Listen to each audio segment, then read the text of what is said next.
We're going to. So hey everybody, we have started recording here, and we are live. And I've got Grace Longo with me, and Mark. Say hi, Mark. Mark's behind the glass, as always, in Bangladesh. And we aren't hearing the birds yet because it's still too early, right, Mark? So it's 5 a.m. or 4 a.m. in Mark's part of the world. There's It's actually 6 a.m. So. 6 a.m. I always get it back. There's 11 hours difference. And in about an hour, right as we're getting done, when Mark unmutes himself, we'll actually hear the birds chirping and singing. And Mary's in New Jersey. Mary, I keep saying Mary because I've been talking with Mary on the chat earlier.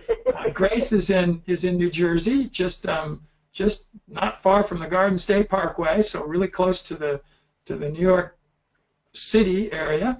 And she is a friend of Barbara Mendez, who we have had some really nice times with and sessions with previously.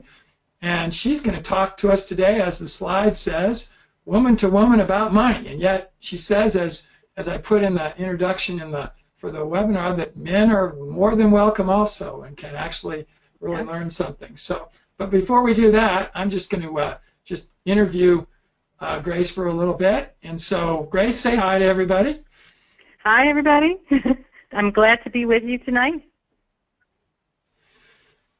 And by the way, it's either late night or early morning. There'll be some people probably on from Australia, so you never know. It's in the middle of the day for them, and so we just always don't know what time it is, no matter where people are at. So Grace, let's just start with this one. Just tell us broadly who you are, kind of a little bit about yourself professionally, and take as much time or as little as you'd like, and just give us a little bit on yourself. Okay. Professionally, I have been in the financial services industry for 30 some odd years. I started very young and done many different aspects in the industry. I was a product manager, I was an administrative assistant, I've done marketing, and then lastly I became a financial advisor. I just recently passed my exam to be a planner, certified planner. So I take this very, very seriously. I've had my own private practice. I've worked for MetLife. I've done my own consulting for a little while. I've done business to business, and I've done, obviously, one-on-one with consumers. And then personally, I have two children, college-age children, one at GW, and the other one is going to go, she's a senior, she's going to go to University of Miami. So I'm very proud of both of them. I will be an empty nester come the fall, so that's kind of exciting for me to have my life back a little. I am an outdoors person, always have been. I just, I love hiking and kayaking and just anything outside, gardening, whatever. I find it's very grounding for me. I'm a Zumba enthusiast. I love yoga. I have run all kinds of, on the other side, going towards the yoga side.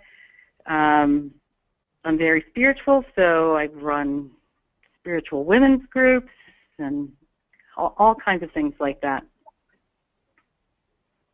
Very cool. So, just because it's on this first slide, tell us what the acronyms behind your name. What do those stand for? Okay. So, CRPC means that I am a Chartered Retirement Planning Counselor. So I can give that's really what I do, is help people plan for their retirement. The CLTC is for long-term care. I'm, whatever it is, Certified Long-Term Care Specialist, even though there's a C at the end, but that's a specialty unto itself. And then I'll also have other letters after that, which would be CHFC, which allows me to do more in-depth planning on all kinds of financial topics. So I I love getting up and talking in front of people, so this is a great venue for me.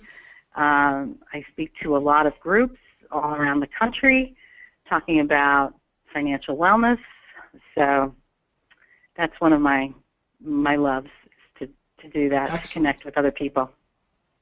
And as I wrote the little blurb for our GoToWebinar piece, I said something you just alluded to, which is you really look at financial situations for people as health. It is our health, and this is why it's relevant in this context of an alternative health concept set of webinars that we do, and that it's very important. And so you really did just talk about that in the terms of that. Is that right? Am I being right? Yeah.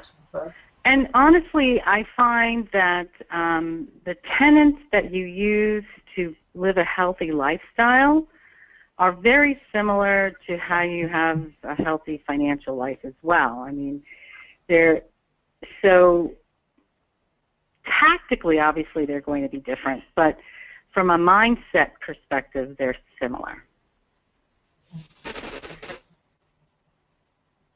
Anyway, Mary just made a comment. That's why I'm going down. I have to I lean over, I have the questions, and he was, actually, and so I was going to actually come to that next. Mary says she needs to be a farmer. Well, she lives in a somewhat rural place, and she has been doing some farming things. So why don't you tell us just a little bit about that? You did a nice job before we started, kind of talking about that.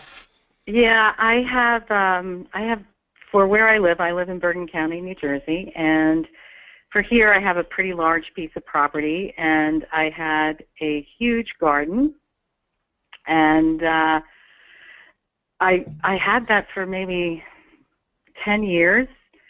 And as my trees have overgrown, that I sit next to a nature center, so I'm not allowed to touch anything in that area. But those trees just keep on growing, so they're blocking a little bit of my sun.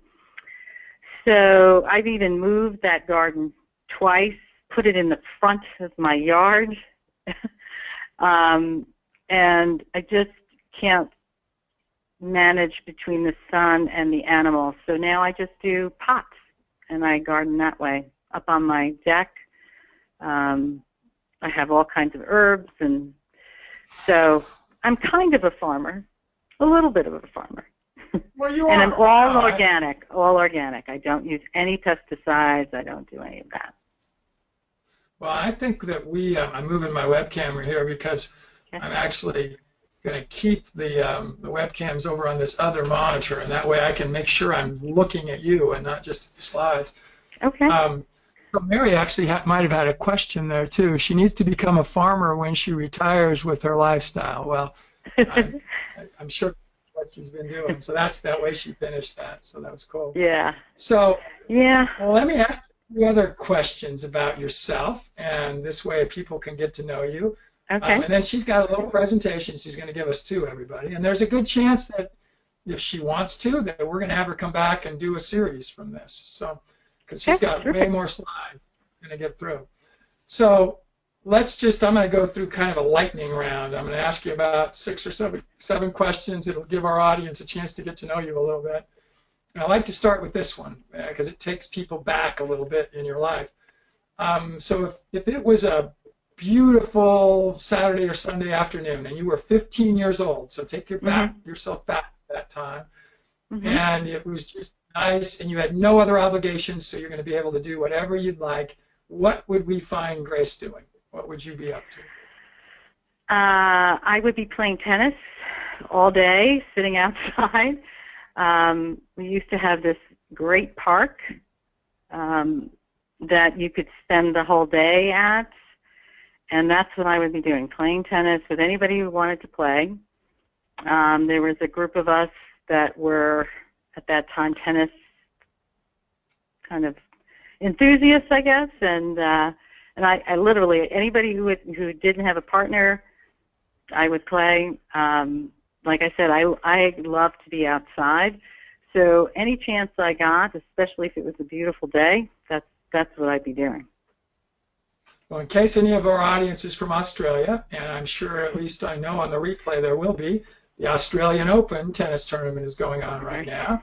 And I didn't tell you this earlier, Grace, but I played all the way through college. I actually played a little bit professionally. So I followed closely. And Patrick McEnroe is actually a friend of mine, and Patrick is commentating a little bit on the Australian. And the Bryan brothers, I know them. So they're in the finals in the doubles. Roger Federer's in the finals. It's a bunch of old folks that are playing. Yeah, yeah. He's the oldest man who's reached the finals. That's what actually, I heard. Not exactly. No, Ken Rosewall was older, and he actually was a couple of years older, actually. But he is the second oldest ever. And but anyway, that's what I would have been doing when I was 15. It would have been the same thing. So then I can ask you one more question about that. What kinds of courts did you? Were they hard courts? Were they grass? Were they clay? What was the Oh, no, surface? hard court. Yeah, we didn't have a choice. There were not many places that had clay, so it was all hardcore. Well, I grew up in California, and it was all hard courts. We didn't have clay. I didn't even know what it was, and we certainly didn't have grass, so it was all hard courts. So now let's change the question. Let's say same thing. It's a beautiful Saturday or Sunday afternoon. You've got nothing else you have to do, and you could be doing your favorite thing today. What will Grace be doing? I hike. I'll take a hike then. And then because you can, if you have a little bit of time, you just shorten the hike. If I have all day, then I can take a longer hike. I can do a picnic. Yeah, so that's one of my favorite things. I just recently took a trip this summer to Glacier National Park in Montana. That was really an incredible trip for me. I went by myself, hiked 10 miles, not every day, but 5 to 7 miles every day. It was just spectacular. It was really a healing trip for me just to be out there by myself in that incredible splendor. I mean, it actually made me weep at some points because it was just so beautiful. I had never seen such emptiness. I come from New York, so every inch is filled with stuff, and to go as far as the eye can see and not see anything, no commercialism whatsoever, was just an unbelievable experience. So I do take my hiking seriously. That was cool. All right, let's go to another one. You've done all kinds of things in your life, and we'll probably talk a lot about the really good ones, but let's go another direction a little bit. Think of something that happened in your life, and this is business, so not so much personal, but something happened business-wise that at the time was really negative. And now you look back on it and you realize it wasn't, not only was it not so negative, frankly, it really helped me. And just tell us whatever, generically or more specific, however you want to answer that. So some negative experience at the time, maybe really negative, that when you look back on it now, it actually was a real positive. Let me think about that a second. So, I know this is going to sound very trivial, but in terms of a negative experience, because I've had some. I mean, I was a consultant, and one day they just said, "You're out the door." I had to be escorted, but that wasn't horrible. But I had this one presentation. As I said, I like to speak in front of people, and so I was doing this presentation, and I had agreed to do a section that was not really mine, and I did not know the material. And I got up there, and I started, and I did not anticipate all the questions that would come. And so while I'm standing there, all these questions are being now diverted to another person. And that was I said to myself, I will never, ever get up in front of a group of people and do that to myself again. I will always make sure that I know my topic so that I can handle any question that comes up. And if I really can't, then I'll just defer. But to be sitting there on in front of all these people and not be able to answer a question. I had to keep saying, well, Elaine will answer that. That was, to me, that was a turning point for me, because I knew I had to be an expert then. And that's kind of what drives all the credentials, is that I need to be as much of an expert as I can. That's very good. By the way, every time I've asked that question, and I've done it hundreds of times, I just love the answers because they're all over. That is not trivial, by the way, Grace. So do not play that down. And very relevant. I think very relevant for all of our audience, because it can apply to everybody and different things they have in their lives. So on the other side, now let's go more positive. What's something that's happened in your life that just really quickly, as you think of it, that at the time it didn't seem big, but it was positive. It was a good thing, and now you can remember it, because we all have those little things, and so it's not massive.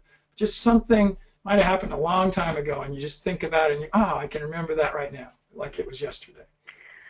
I went away on a retreat, and a yoga retreat, and I came back saying, that it was terrible. I didn't learn anything. I didn't experience anything. I was so kind of down on it. And then as I let it soak in, it really was, I didn't realize how much I actually took away from it. It just seemed like I didn't get anything out of it initially, but it was very powerful. So that's just one little thing. I mean, there's so many good things that happen to me in my life, which is a good thing. Well, no, that's what I was looking for, just something like that, because we all have those. By the way, for everybody out there, and more of you are coming in, throw in up on the screen where you're at in the world, just so we can see that, and put a 1 in if you're hearing us and seeing everything, all right? And I'm just going to do 3 or 4 more questions, and then we're going to let Grace get into a presentation for us here.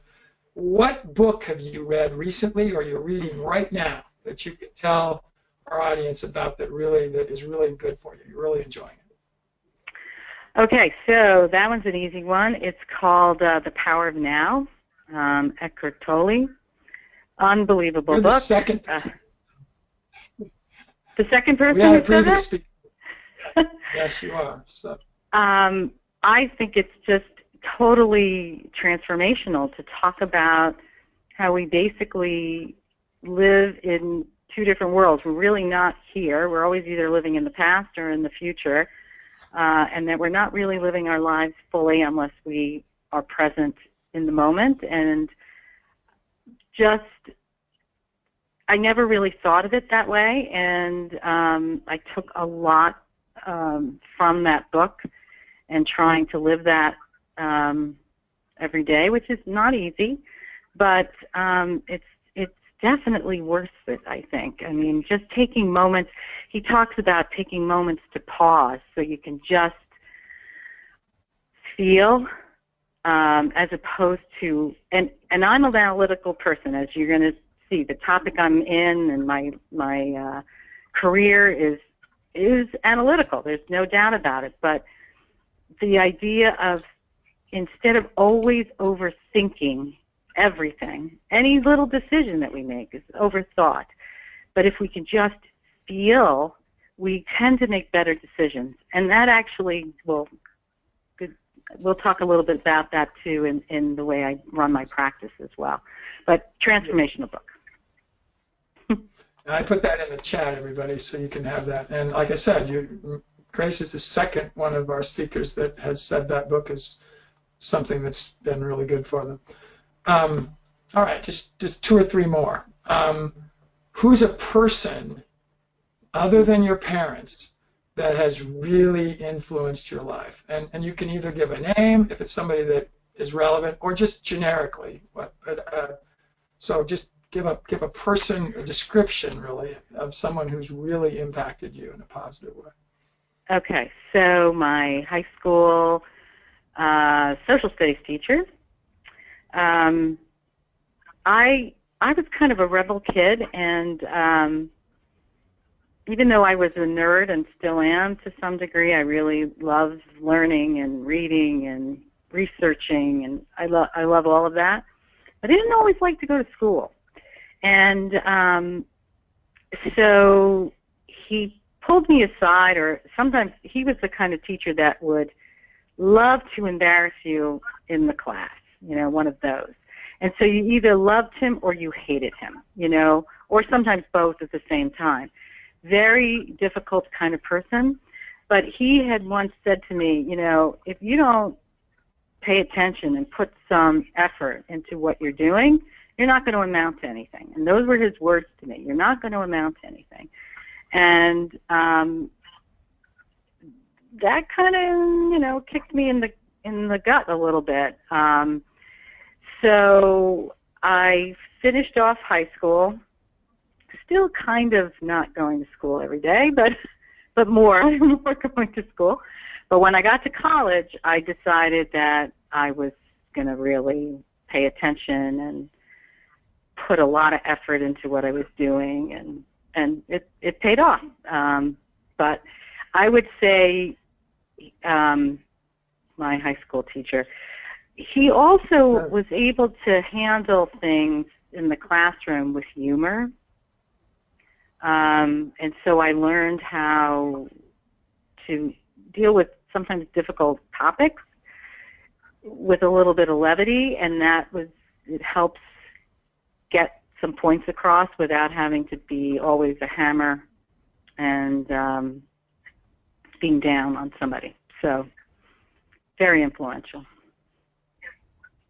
So I'll just one ancillary to that. Do you at all have any idea what he's doing, or did you keep track of him at all after school, high school, or anything? It's very funny because until I read your question, I didn't realize.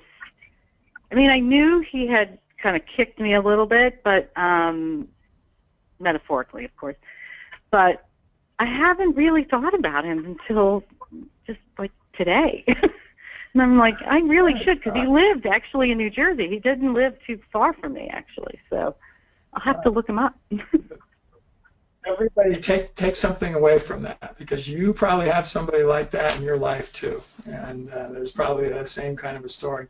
So one last question, and it's a little strange one, and it's the very last one that I put on the little sheet that I gave you, which is, let's pretend you woke up this morning and you were not at home.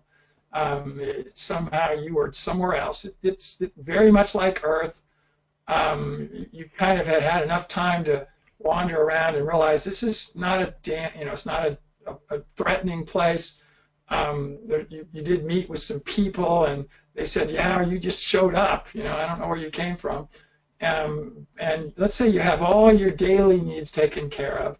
And I'm going to change it a little bit from what it says on the sheet that I sent you, but you have $500 in your pocket, and you got a computer. You find you have a laptop, so you've got those two things, and you've kind of got just everything, your needs taken care of. What will you do for the next 7 days? What would your next kind of first thing be at? Because this question's really good, because it shows people how, if you didn't have any other ties and you just kind of had to almost be starting over again, what would Grace be doing for the next 7 days? I think I would.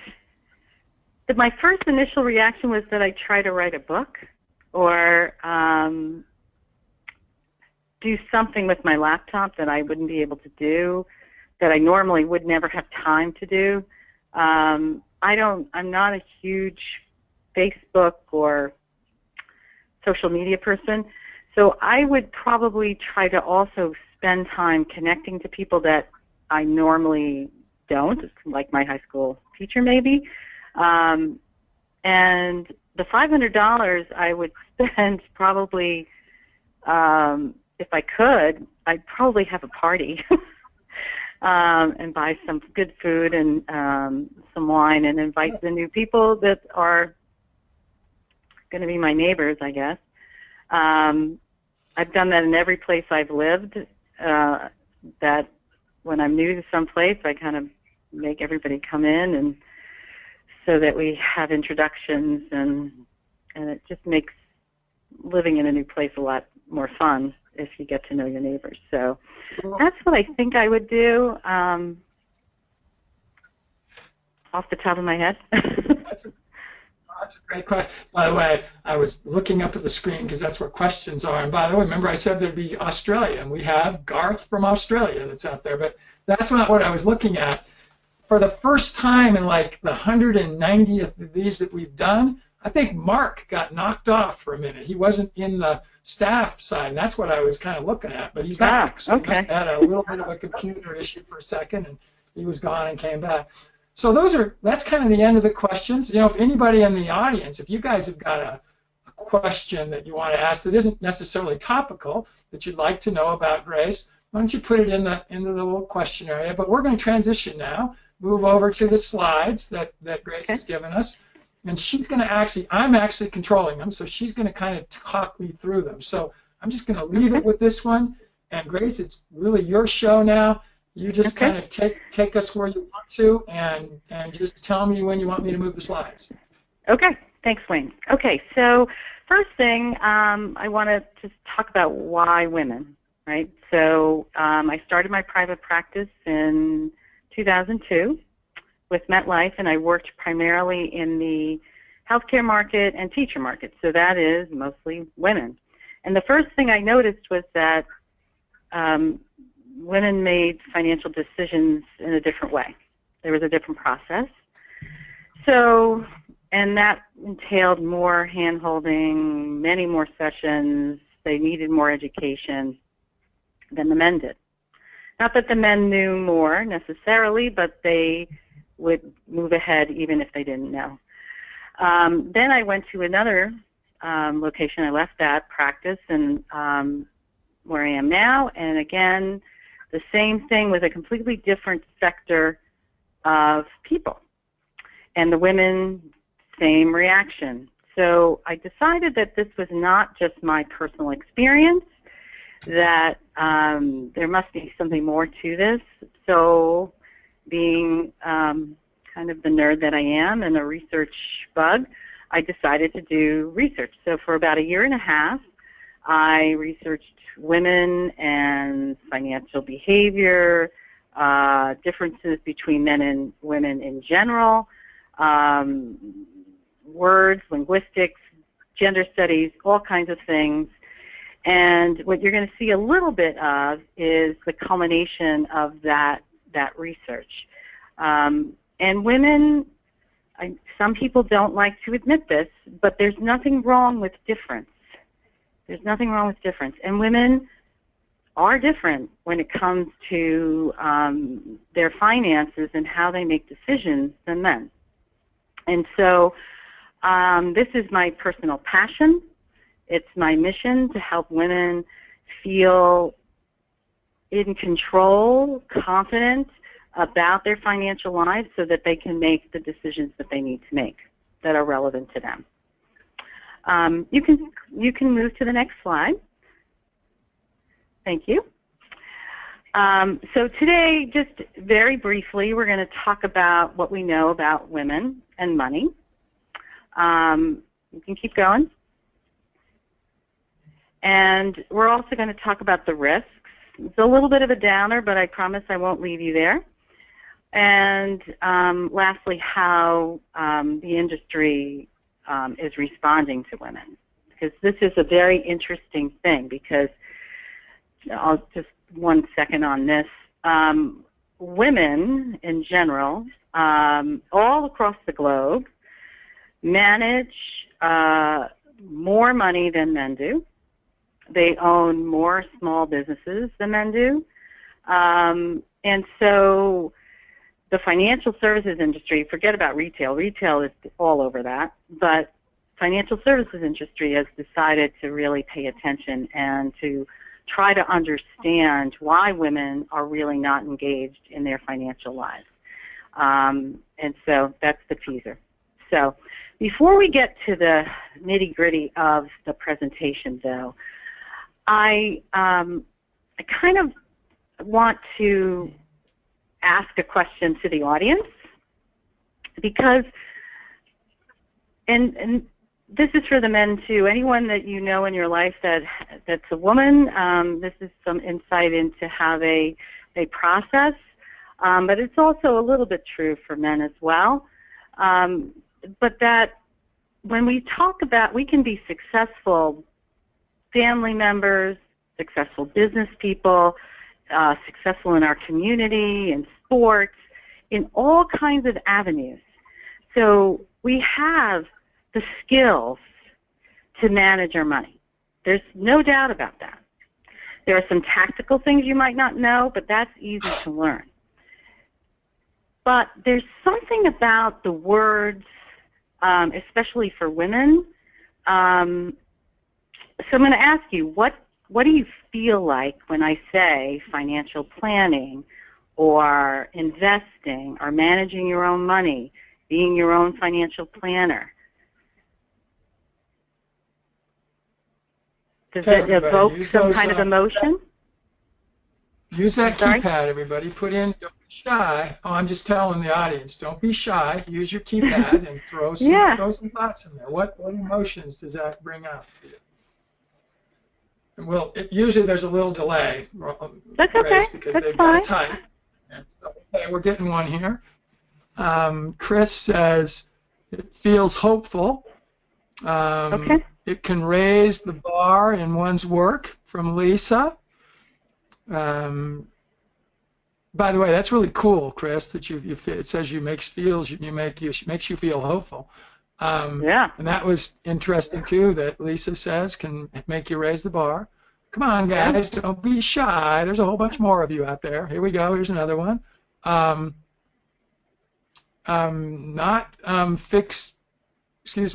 Not bar. Wow, wait a minute. Why am I not reading that right? Not bar hair on neck. So that's an interesting take on it. Anything else? Who else has got anything more? Wait, here we go. Neutral, normal, it's just what you do. And that comes from Mary, who's very practical.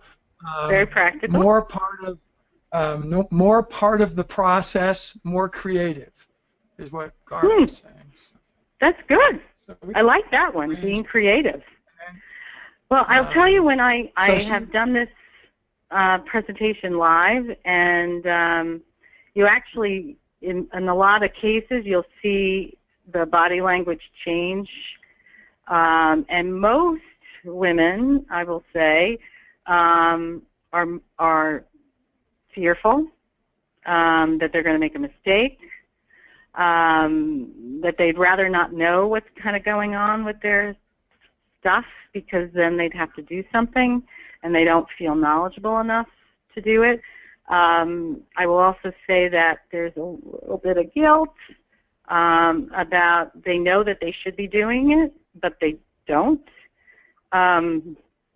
So it evokes in a lot of people some kind of fear of not being able to really do it the way that they feel that they should.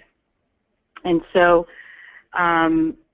if money was totally rational, we'd all do the right thing, and we do it all the time. But most of the time, money is very emotional, and making decisions usually comes from a place of emotion rather than rational thought. I know that sounds, in contradiction, but it's true. So the fact that in the general press or the popular press, we never talk about this. We always talk about the tactics. At least in my practice and what I have found also the industry is also trying to do is to recognize this intimidation that women feel.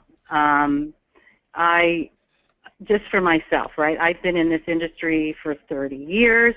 I lost my ex-husband 2 years ago, and he died suddenly. And I was thrown for a loop. Now, emotionally, yes, but I mean, even on because I was the executor of the estate, I had to do certain things, and emotion and situations that happen to us take us off, derail us sometimes. So having the knowledge shortened my time of derailment, but when you deal with some of the issues that we're going to talk about, sometimes you're derailed for a much longer period or never get back on. So the point I'm trying to make is that money is not just about the tactics. It's about the mindset that we bring to it. And if we come from a place of lack or fear or deprivation, it becomes very difficult to really make the best decision. So it's important to acknowledge how you feel about money and what it really means for you, and what your goals are for this money. I always say money has to have a goal. So we can go to now to the meat of the presentation, which are the concerns for women, which is, you can keep going. These are some of the main risks or factors that affect women that I just said about derailing, and these are some of the things that can derail you significantly. So one of the things is that we live a long time. We live longer than men, that's no news, which means that we have to have more money to sustain us for a longer period of time. Widows, this is a staggering stat, and I checked it I don't know how many times because it just seemed so young, that the average woman is 59 when she becomes a widow. It's a crazy stat. So that means that for married couples, you could be alone for a long period of time, which again means that you need to have your finances in order. And in some cases, sometimes the man still runs the finances and the woman doesn't know what's going on in that arena, which throws them for a loop completely because they have to start completely from scratch. And this one, this still boggles my mind that we still are earning less than men for the same work. We are more college educated than we ever had, but we can expect to earn $500,000 less than our male counterparts. So if we have less, it makes it more difficult to save, right? And lastly, we tend to be caregivers. So, and there's another part to this. Not only do we go in and out of the workforce, which is still typical, but we also tend to be single moms. And so this, again, puts another burden on our financial dollars. Even with support, it's still difficult to manage a household. In my case, it was 2 kids and me and a house, and it still was tight. So these are some of the critical factors, and I didn't even talk about the other D word, which is divorce, which is also another factor. But there are a couple of other things besides these. One is, I was alluding to it before, about how women need to feel in control. And if they don't understand a topic well, they don't take any action. They're like the deer in the headlights. Where men, whether they know or not, they're willing to take the risk and move forward. So the fact that women don't take action complicates the situation, because now they're not doing anything about it. Yes, they're not making a mistake, but they're not taking any action to help themselves. So that's one of the things that I learned in the research, and anecdotally I saw that firsthand. And the other thing is that women tend to be risk averse. So we don't like we would rather take a guarantee for less of an interest rate, let's say, or less return, then have the probability of earning more. We'll take less because we'd rather have our money there when we want it. Men do not operate that way. So when we talk about finances and investing, we tend to stay on the safer side, which means you need more time to accumulate more money. And if we're in and out of the workforce and we're not earning as much, we need our money to work as hard as possible. So this also counts a little bit against us. It doesn't work to our favor. You can go to the next slide. Any questions on that? I'll keep looking, and sometimes, like I said, there'll be a little delay. Okay. So you can keep going, and if there are... Okay, keep going. Okay, keep going. Next slide. So sometimes I get this question. Actually, I did get this question. Can you go back one to the faces? Yeah. Sure. Yeah. So this does not... Going back, first was in the right place, so I got to go back. Okay. So this, when I talk about women, I'm not talking about any one segment of the women's population. I am talking about women who are 30, and I'm talking about women who are in their 70s, and all facets of life. I was talking about that I worked in the healthcare market and teacher market. These are educated women. They are successful women. So it has nothing to do with, there are some stats that talk about education, but I didn't really see that anecdotally. So this is everyone. I'm in this picture as well. I mean, I have had to deal with everything that you can think of. So I feel like I have lots of personal experience to help women go through whatever they're going through. So, okay, now you can go back. Go forward, I'm sorry. Thank you. So this is, there's all kinds of documentation that women really feel like they do not understand financial topics. Their knowledge is very low. They don't know how to take Social Security. They don't understand how to turn savings into an income stream. They don't understand basic budgeting even. You can go to the next slide.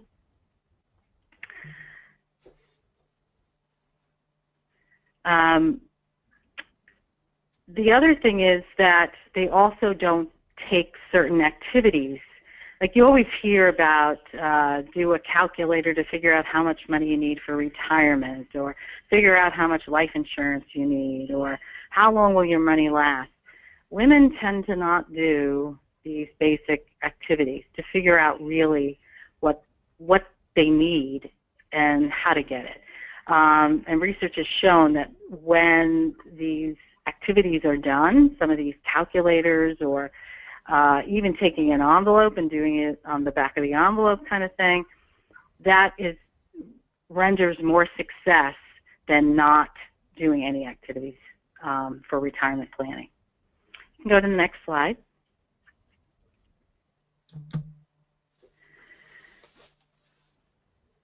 So as I said before, when life happens, it happens big for women. With divorce, their household income fell by 41%. For widows, it was 37%.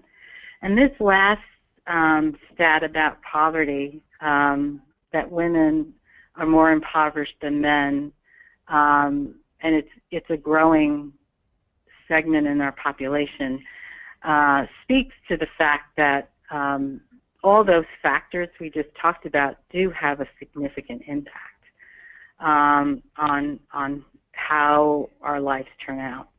You can keep going.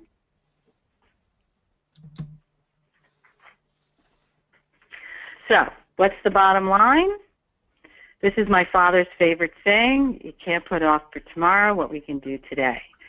So, no matter where you are in your financial planning, whether it's for your business or whether it's for your personal lives, don't put off. You need the basic compounding to work for you. Time is our friend in this case, and the more time you have, the more your money can grow.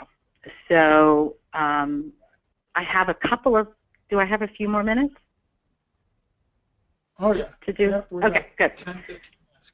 Okay. Good. So one of the, I don't want to leave you hanging with this depressing kind of information, because it is a little depressing, but it's important to know because you need to be able to take some action and know that if you fall into any one of these buckets or know someone, that there are things we can do. Every day there are things we can do. So one of the tips that you can have is that learn as much as you can. Do not be intimidated by the financial jargon that you hear all the time, and it's in the popular press. Learn about the basic financial concepts: compounding, diversification. If you're part of an employer plan where they're putting in a match, learn what your employer plan is. And you don't have to do this all, overnight. You take one concept, even one concept a month even, and in a year you will have amassed a tremendous amount of information that will help you make some financial decisions. I mean, just financial literacy in the country is generally very low, men and women. So just understanding what a stock is, what's a bond, what's a mutual fund. I can't tell you really how many people really don't know very basic things. So if they come to the table with this mindset that they don't have enough, and then they really don't know some of the basics, it's really it's so problematic. They can't get over it. So take action, learn as much as you possibly can, and then go slow. You don't. I mean, even though you might be that type of personality to jump in into a stream, but you go slowly.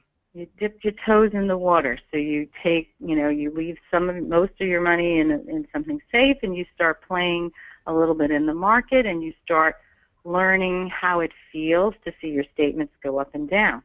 The other thing that you can do is between taking as much knowledge as you can, there's a financial myth out there that somehow you need to have a lot of money to make money. That's not true. Any amount of money. I met this one client who told me that she saved $1 a week because that's all she could save. And then when she could save, $5, she moved up, and when she went to 10, but she created the discipline of saving. And so it does not necessarily take a lot. The other thing is that some people will say, well, I live paycheck to paycheck, there's no money left. Now maybe that might be true, but I will challenge you to look for little things that you could maybe alter the behavior. I'm not saying deprive yourself, but this is when I was talking about understand what the goal of the money is. I mean, if it's to save for a vacation, that's one thing. But if it's to, be your income engine for retirement, then you need to put your goals in alignment with your daily practice. So maybe, and everyone picks on lattes, but I'll pick on latte today. But, spending $5 at a Starbucks for a cup of coffee adds up. And that money could go, and I'm not saying don't do it. I'm saying maybe you only do it once a week or twice a week as opposed to every day or twice a day. So things like that allow you to have the money to save. And the other big myth is you have to be aggressive to make money. And that's not true either.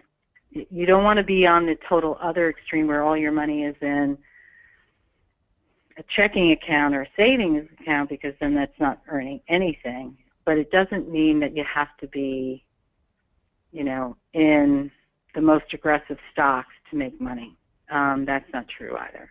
So that, I don't want to give any more away for now, but those are the couple of Probably things. a good time to stop. Yeah.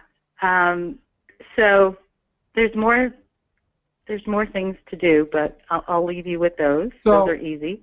Yeah. Why don't we start? We stop there, and I'm going to ask everybody to use your fingers again. Would you like to hear Mary? I keep Mary again. Would you like to hear Grace again? Do I look like a Mary? No. I keep thinking back as Mary asked those questions at the front end. If you'd like to get a little more of Grace, because she's told us that she would do some more, just put some ones in there, because I think she's got a lot more she can give to us. And I'm seeing some ones, a bunch of them, people putting them in here, Grace. Oh, good. So I think that means we're going to do this again. So, well, it's a good place to kind of stop. But now, let's ask some questions. We've still got 5 or 6 minutes or so left here. Remember, I said it earlier, and you've got one already here, so here's one coming. Would be great to learn more. Actually, she said would be great to learn more from action plans and so on. But think back to earlier, even things that you might like to know more about Grace, just throw those questions in. Or even as she described some of those stats, were some of those surprising to you? Or is there some stats you know of that you'd like to throw in that would be knowledgeable? I'm going to actually move this Q&A over to my other screen, which I think you then might see it too. Is that now? Are you seeing that, Grace, also? Yeah, I can see it. So, yeah. So don't be shy, everybody. I know there's a bunch of you out there, and just throw in some thoughts, questions, and we'll wait while they're doing it. I have one.